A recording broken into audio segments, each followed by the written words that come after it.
Carlos Castaneda's book, The Art of Dreaming. Chapter 1, Sorcerers of Antiquity, an Introduction. Don Juan stressed time and time again that everything he was teaching me had been envisioned and worked out by men he referred to as sorcerers of antiquity. He made it very clear that there was a profound distinction between those sorcerers and the sorcerers of modern times. He categorized sorcerers of antiquity as men who existed in Mexico perhaps thousands of years before the Spanish conquest, men whose greatest accomplishment had been to build the structures of sorcery, emphasizing practicality and concreteness. He rendered them as men who were brilliant but lacking in wisdom. Modern sorcerers, by contrast, Don Juan portrayed as men renowned for their sound minds and their capacity to rectify the course of sorcery if they deemed it necessary. Don Juan explained to me that the sorcery premises pertinent to dreaming were naturally envisioned and developed by the sorcerers of antiquity. Out of necessity, for those premises are key in explaining and understanding dreaming, I again have to write about and discuss them. The major part of this book is, therefore, a reintroduction and amplification of what I have presented in my previous works. During one of our conversations, Don once stated that in order to appreciate the position of dreamers and dreaming, one has to understand the struggle of modern-day sorcerers to steer sorcery away from concreteness toward the abstract. What do you call concreteness, Don Juan? I asked. The practical part of sorcery, he said. The obsessive fixation of the mind on practices and techniques. The unwarranted influence over people. All of these were in the realm of sorcerers of the past. What do you call the abstract? The search for freedom. Freedom to perceive, without obsessions, all that is humanly possible. I say that present-day sorcerers seek the abstract because they seek freedom. They have no interest in concrete gains. There are no social functions for them, as there were for the sorcerers of the past. So you'll never catch them being the official seers or sorcerers in residence. Do you mean, Don Juan, that the past has no value to modern-day sorcerers? It certainly has value. It's the taste of the past which we don't like. I personally detest the darkness and morbidity of the mind. I like the immensity of thought. However, regardless of my likes and dislikes, I have to give due credit to the sorcerers of antiquity, for they were the first to find out and do everything we know and do today. Don Juan explained that their most important attainment was to perceive the energetic essence of things. This insight was of such importance that it was turned into the basic premise of sorcery. Nowadays, after lifelong discipline and training, sorcerers do acquire the capacity to perceive the essence of things, a capacity we call seeing. What would it mean to me to perceive the energetic essence of things? I once asked Don Juan. It would mean that you perceive energy directly, he replied. By separating the social part of perception, you'll perceive the essence of everything. Whatever we are perceiving is energy, but since we can't directly perceive energy, we process our perception to fit a mold. This mold is the social part of perception, which you have to separate. Why do we have to separate it? Because it deliberately reduces the scope of what can be perceived. It makes us believe that the mold into which we fit our perception is all that exists. I am convinced that for man to survive now, his perception must change at its social base. What is this social base of perception, Don Juan? The physical certainty that the world is made of concrete objects. I call this a social base because a serious and fierce effort is being put out by everybody to guide us to perceive the world the way we do. How then should we perceive the world? Everything is energy. The whole universe is energy. The social base of our perception should be the physical certainty that energy is all there is. A mighty effort should be made to guide us to perceiving energy as energy. Then we would have both alternatives at our fingertips. Is it possible to train people in such a fashion, I asked. Don Juan replied that it was possible, and that it was precisely what he was doing with me and his other apprentices. He was teaching us a new way of perceiving. First, by making us realize we process our perceptions to fit a mold, and second, by fiercely guiding us to perceive energy directly. He assured me that this method was very much like the one used to teach us to perceive the world of daily affairs. Don Juan's conception was that our entrapment in the process of our perception to fit a social mold loses its power when we realize we have accepted this mold as an inheritance from our ancestors without bothering to examine it. To perceive a world of hard objects that had either a positive or a negative value must have been utterly necessary for our ancestors' survival, Don Juan said. After ages of perceiving in such a manner, we are now forced to believe that the very world is made up of these objects. I can't conceive the world in any other way, Don Juan, I complained. It is unquestionably a world of objects. To prove it, all we have to do is bump into them. Of course it is a world of objects. We are not arguing that. What are you saying then? I'm saying that this is a world of energy, that it's a world of objects. If we don't start with the premise that it is a world of energy, we will never be able to perceive energy directly. We will always be stopped by the physical certainty of what you have just pointed out, the hardness of objects. His argument was extremely mystifying to me. In those days, my mind would simply refuse to consider any way to understand the world except the one with which I was familiar. Don Juan's claims and the points he struggled to raise were outlandish propositions that I could not accept, but could not refuse either. Our way of perceiving is a predator's way, he said to me on one occasion. A very efficient manner of appraising and classifying food and danger, but it is not the only way we are able to perceive. There is another mode, the one I am familiarizing you with, the act of perceiving the essence of everything, energy itself, directly. To perceive the essence of everything will make us understand, classify, and describe the world in entirely new, more exciting, more sophisticated terms. This was Don Juan's claim.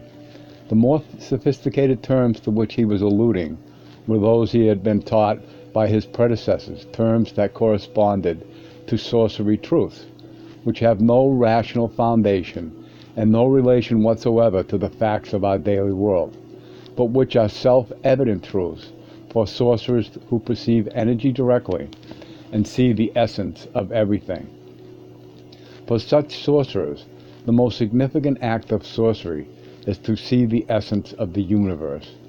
Don Juan's version was that the sorcerers of antiquity, the first ones to see the essence of the universe, described it in the best manner.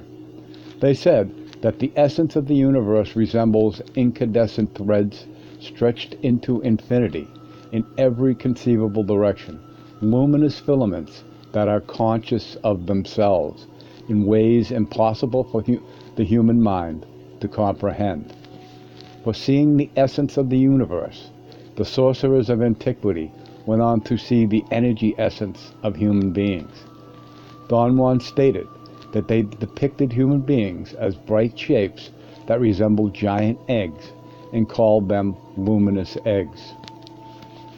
When sorcerers see a human being, Don Juan said, they see a giant luminous shape that floats, making, as it moves, a deep furrow in the energy of the earth, just as if the luminous shape had a taproot that was dragging. Don Juan had the impression that our energy shape keeps on changing through time.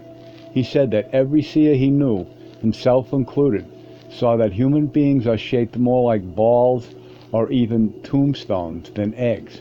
But once in a while, and for no reason known to them, sorcerers see a person whose energy is shaped like an egg. Don Juan suggested that people who are egg-like in shape today are more akin to the people of ancient times. In the course of his teaching, Don Juan repeatedly discussed and explained that he considered the decisive finding of what he considered the decisive finding of the sorcerers of antiquity.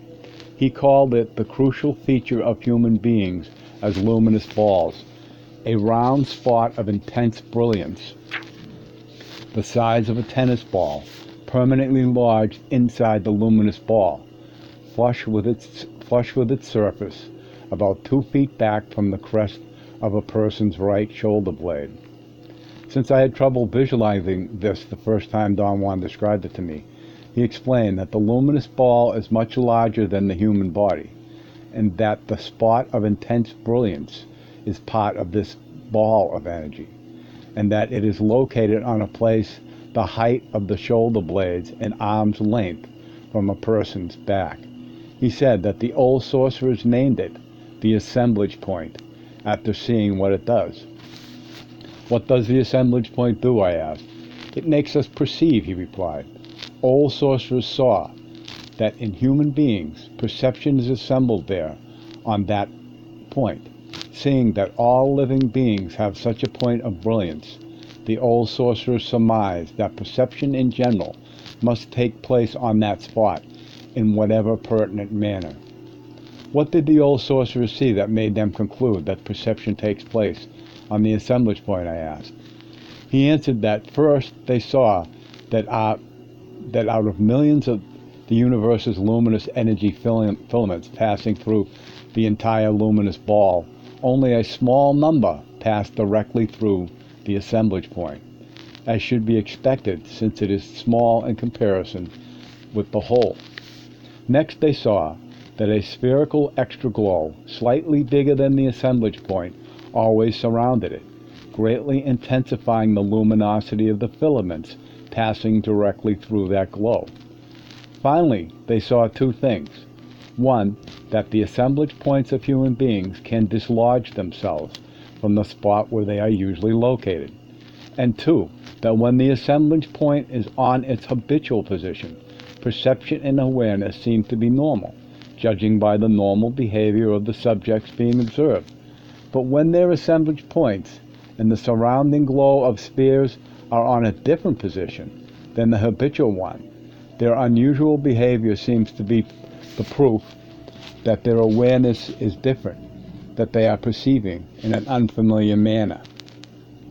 The conclusion the old sorcerers drew from all this was, the greater the displacement of the assemblage point from its customary position, the more unusual the consequent behavior, and evidently the consequent awareness and perception. Notice that when I talk about seeing, I always say having the appearance of, or seemed like, Don Juan warned me.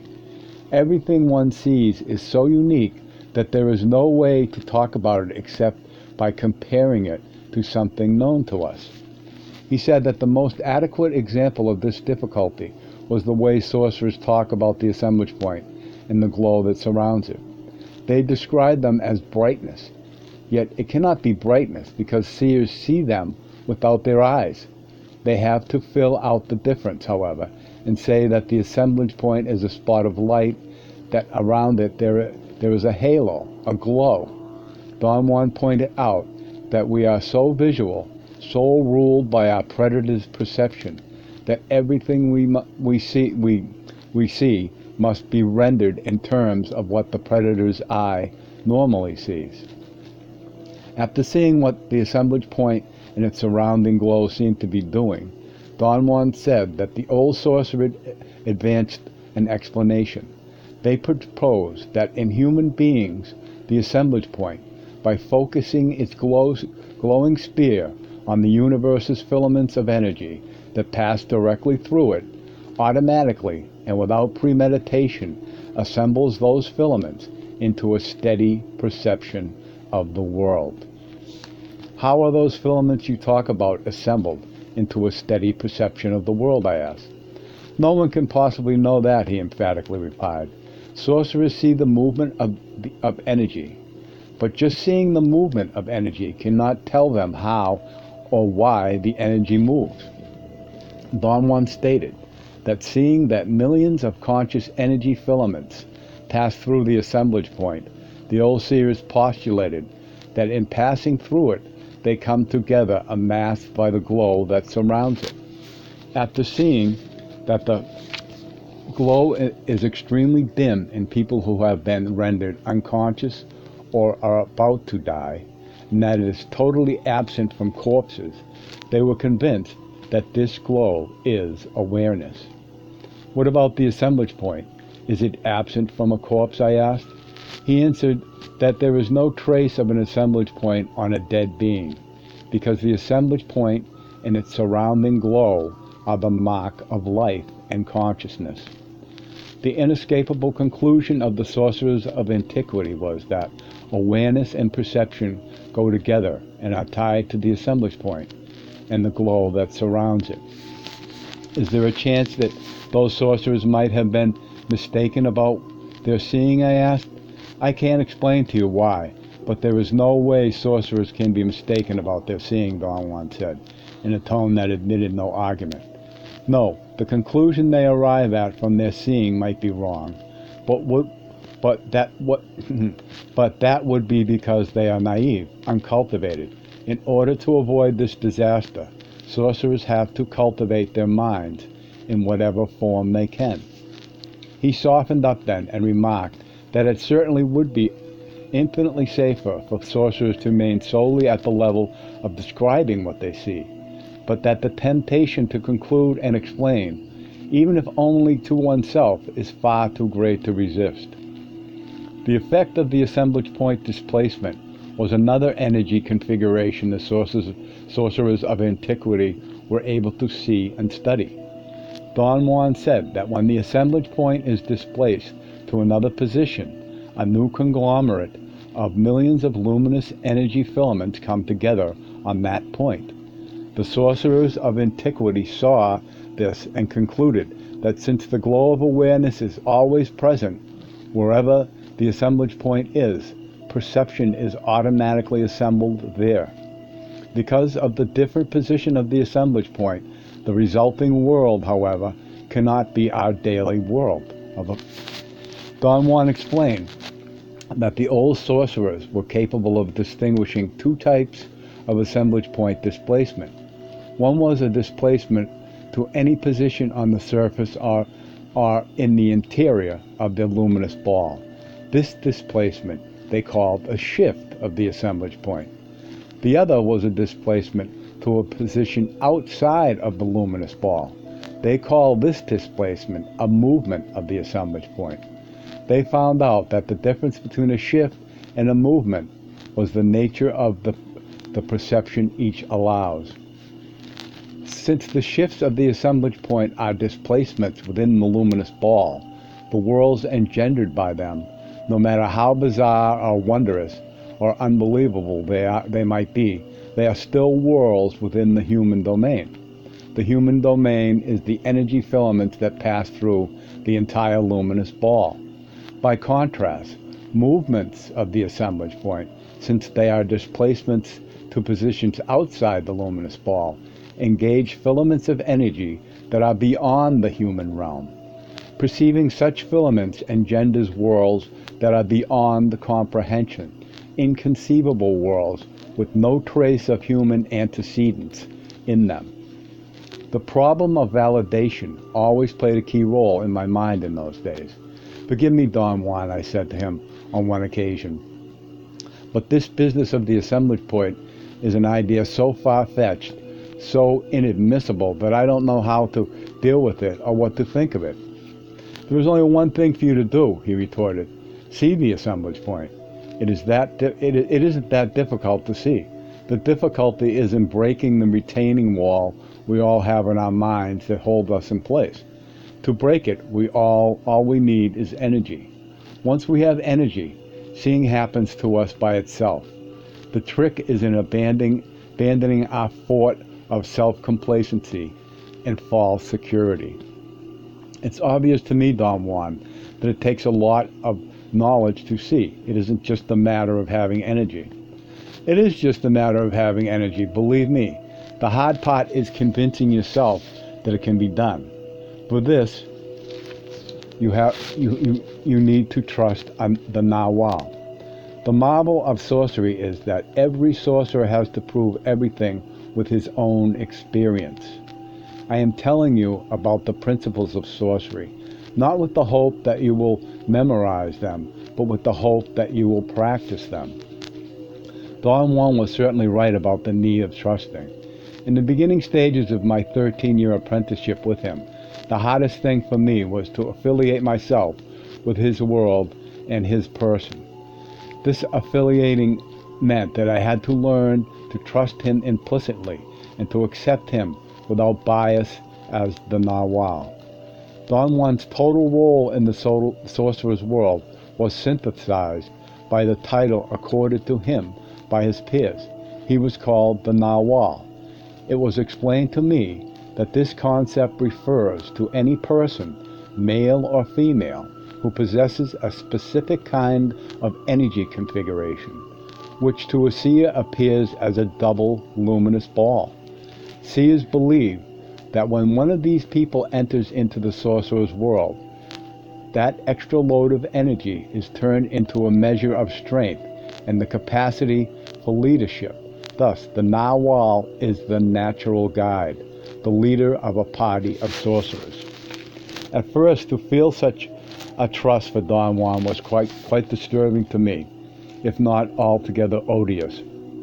When I discussed it with him, he assured me that to trust his teacher in such a manner had been just as difficult for him. I told my teacher the same thing you are saying to me right now, Don Juan said. He replied that without trusting the Nawal, there is no possibility of relief and no possibility of clearing the debris from our lives in order to be free. Don Juan reiterated how right his teacher had been, and I reiterated my profound disagreement. I told him that being reared in a stifling religious environment had had dreadful effects on me, and that his teacher's statements and his own acquiescence to his teacher reminded me of the obedience dogma that I had to learn as a child and that I abhorred. It sounds like you're voicing a religious belief when you talk about the Nawal, I said. You may believe whatever you want, Don Juan replied undauntingly. The fact remains, there is no game without the Nawal. I know this, and I say so, and so did all the Nawals who preceded me. But they didn't say it from the standpoint of self-importance, and neither do I. To say there is no path without the Nawal is to refer totally to the fact that the man, the Nawal, is a Nawal because he can reflect the abstract, the spirit, better than others. But that's all. Our link is with the spirit itself, and only incidentally with the man who brings us its message. I did learn to trust Don Juan implicitly as the Nawal, and this, as he stated it, brought me an immense sense of relief and a greater capacity to accept what he was striving to teach me. In his teachings, he put a great emphasis on explaining and discussing the assemblage point.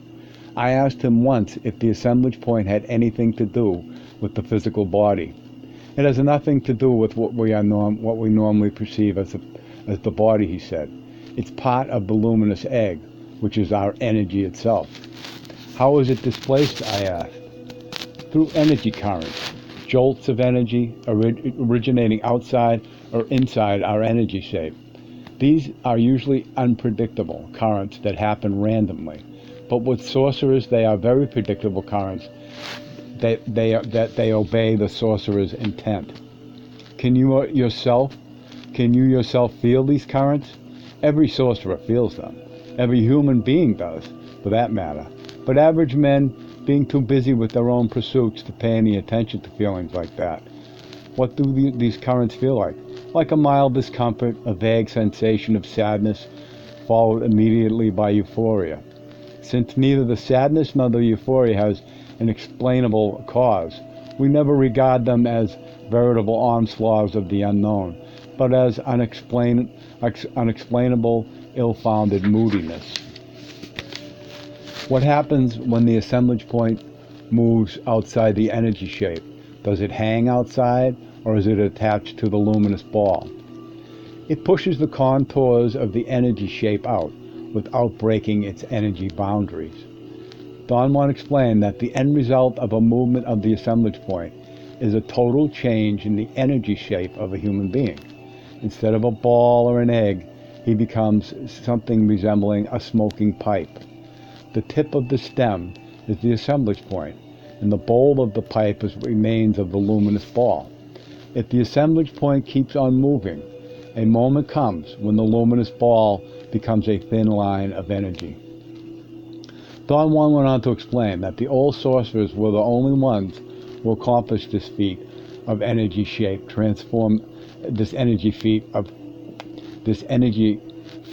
energy shape transformation. And I asked him whether in their new energetic shape those sorcerers were still men. Of course they were still men, he said, but I think of what you want to know is if they were still men of reason, trustworthy persons. Well, not quite. In what way were they different? In their concerns. Human endeavors and preoccupations had no meaning whatsoever for them. They also had a definitive new appearance. Do you mean they didn't look like men? It's very hard to tell what was what about those sorcerers. They certainly looked like men. What else would they look like? But they were not quite like what you would expect. Yet if you pressed me to tell in what way were they different, I would go in circles, like a dog chasing its tail. Have you ever met one of those men? Yes, I have met one. What did he look like? As far as looks, he looked like a regular person. Now it was his behavior that was unusual. In what way was it unusual? All I can tell you is that the behavior of the sorcerer I met is something that defies the imagination. But to make it a matter of merely behavior is misleading. It is really something you must see to appreciate. Were all those sorcerers like the one you met? Certainly not. I don't know how the others were, except through sorcerer stories handed down from generation to generation. And those stories portray them as being quite bizarre. Do you mean monstrous? Not at all. They say that they were very likable, but extremely scary. They were more like unknown creatures.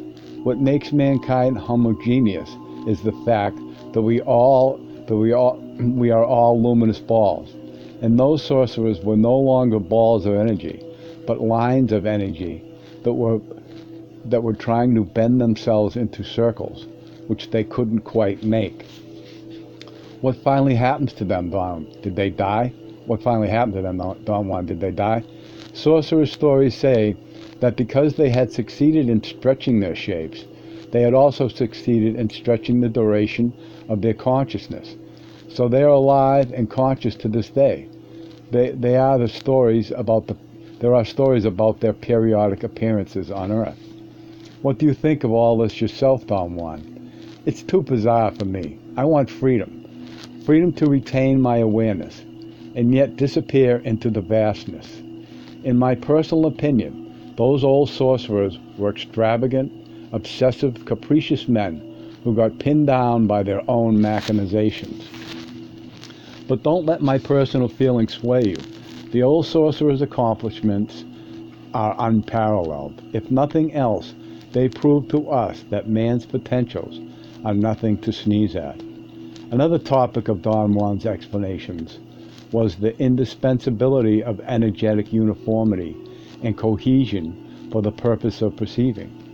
His contention was that mankind perceives the world we know in terms we do only because we share energetic uniformity and cohesion.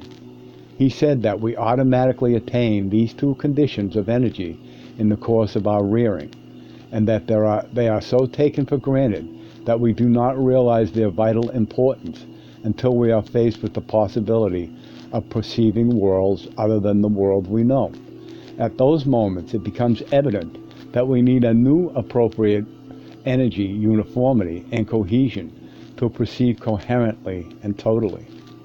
I asked him what uniformity and cohesion were, and he explained that man's energetic shape has uniformity in the sense that every human being on Earth has the form of a ball or an egg, and the fact that man's energy holds itself together as a ball or an egg proves it has cohesion. He said that an example of a new uniformity and cohesion was the old sorcerers' energetic shape when they became a line. Every one of them uniformly became a line and cohesively remained a line. Uniformity and cohesion at a line level permitted those old sorcerers to perceive a homogeneous new world. How are uniformity and cohesion required, I asked. The key is the position of the assemblage point, or rather, the fixation of the assemblage point, he said. We do not want to elaborate any further. He did not want to elaborate any further at the time, so I asked him if the old sorcerers could revert back to being egg-like. He replied that at one point they could have, but that they did not, and then the line cohesion set in and made it impossible for them to go back. He believed that what really crystallized that line cohesion and prevented them from making the journey back was a matter of choice and greed. The scope of what those old sorcerers were able to perceive and do as lines of energy was astronomically greater than what an average man or an average sorcerer can do or perceive. He explained that the human domain, when one is in an energy ball, is whatever energy filaments pass through the space within the ball's boundaries.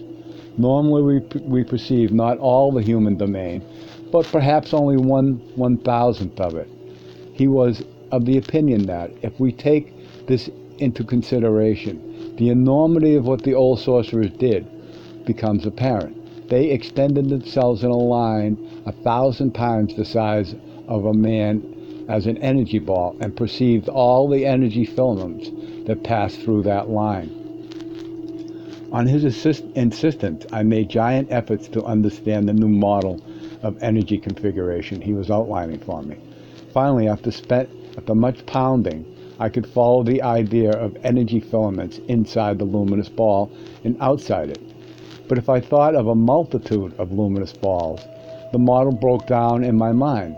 In a multitude of luminous balls, I reasoned, the energy filaments that are outside one of them will perforce be inside the adjacent one. So in a multitude there would not possibly be any energy filaments outside any luminous balls. To understand all this certainly isn't an exercise for your reason, he replied, after carefully listening to my arguments. I have no way of explaining what sorcerers mean by filaments inside and outside the human shape. When seers see the human energy shape, they see one single ball of energy. If there is another ball next to it, the other ball is seen again as a single ball of energy.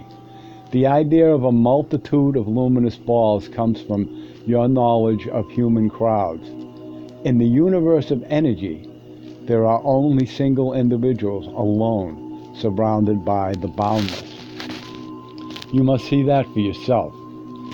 I argued with Don Juan then that it was pointless to tell me to see it for myself when I knew I could not, and he proposed that I borrow his energy and use it to see. How can I do that? Borrow your energy? Very simple. I can make your assemblage point shift to another position more suitable to perceiving energy directly. This was the first time in my memory that he deliberately talked about something he had been doing all along, making me enter into some incomprehensible state of awareness that defied my idea of the world and of myself, a state he called the second attention. So to make my assemblage point shift to a position more suitable to perceiving energy directly, Don Juan slapped my back between my shoulder blades with such a force that it made me lose my breath. I thought that I must have fainted or that the blow had made me fall asleep. Suddenly, I was dreaming I was looking at something literally beyond words. Bright strings of light shot out from everywhere, going everywhere. Strings of light which were like nothing that had ever entered my thoughts. When I recovered my breath, or when I woke up, Don Juan expectantly asked me, "What did you see?" And when I answered truthfully, "Your blow made me see stars," he doubled up laughing. He remarked that I was not ready yet to comprehend any unusual perception I might have had. "I made your assemblage point shift," he went on, "and for an instant you were dreaming the filaments of the universe. But you don't yet have the discipline or the energy to rearrange your uniformity and cohesion. The old sorcerers were the consummate masters of rearranging. That was how they saw everything that can be seen by man." What does it mean to rearrange uniformity and cohesion? It means to enter into the second attention by retaining the assemblage point on its new position and keeping it from sliding back to its original spot. Don Juan then gave me a traditional definition of the second attention. He said that the old sorcerers called the result of fixing the assemblage point on a new position the second attention, and that they treated the second attention as an area of all-inclusive activity, just as the attention of the daily world is.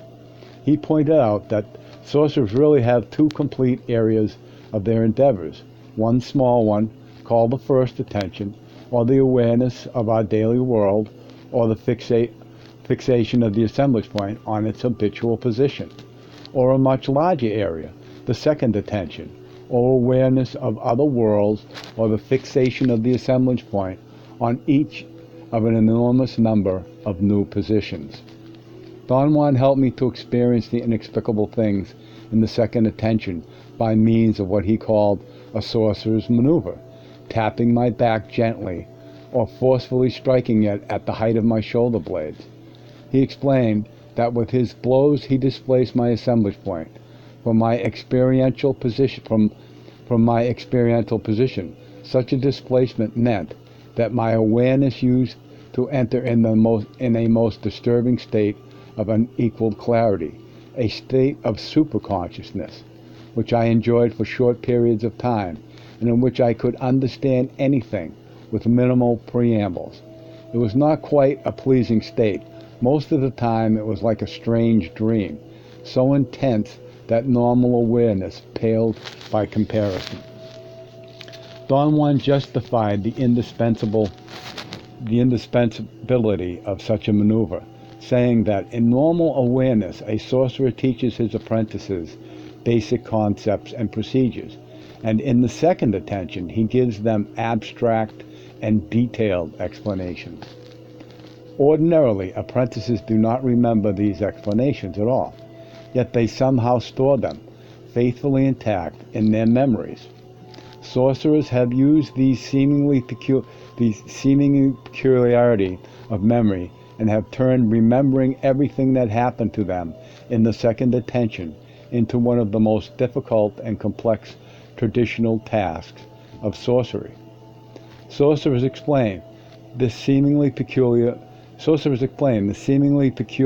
of memory and the task of remembering, saying that every time anyone enters into the second attention, the assemblage point is on a different position.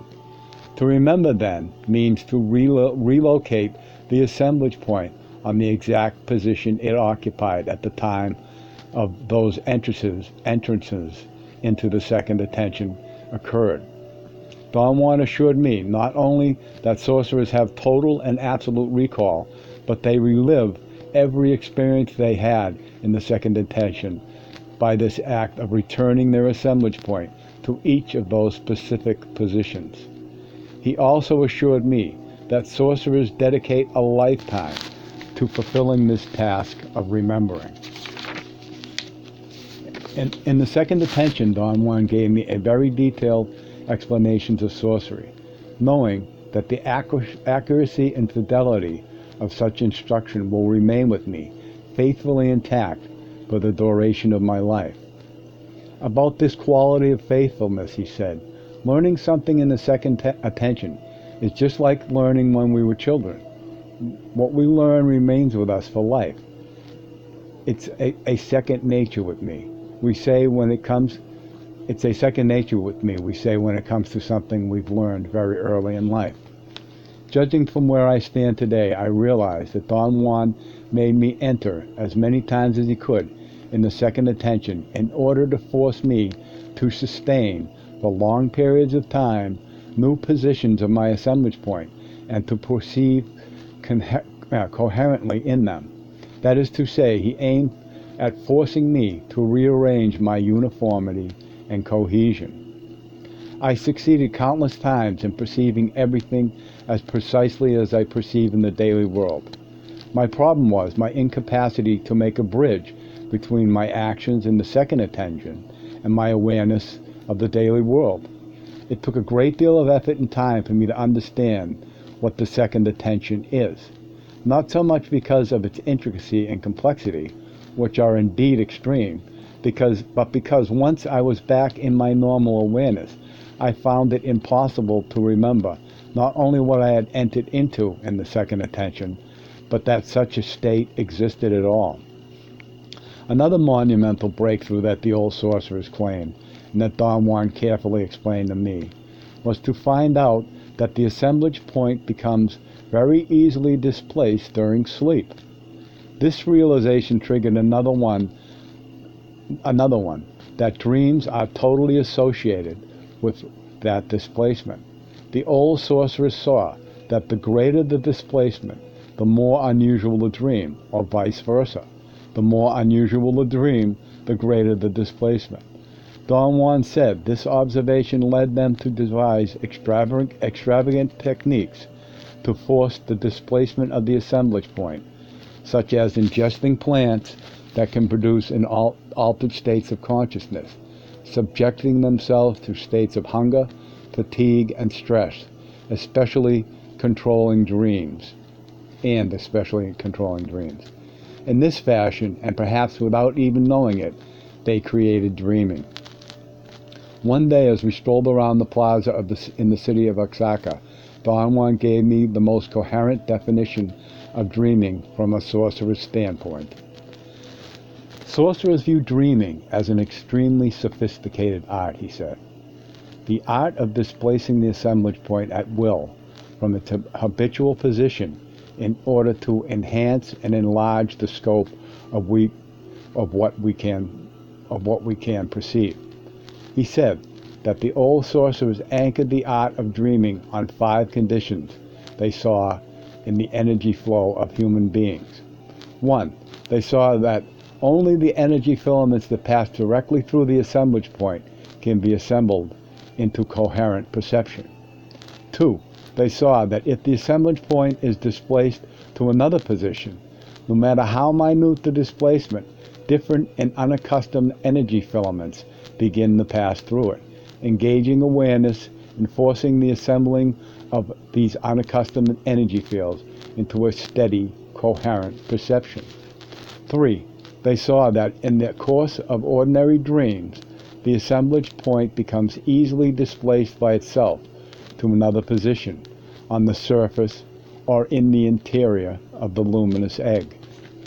4. They saw that the assemblage point can be made to move to positions outside the luminous egg, into energy filaments of the universe at large. And 5.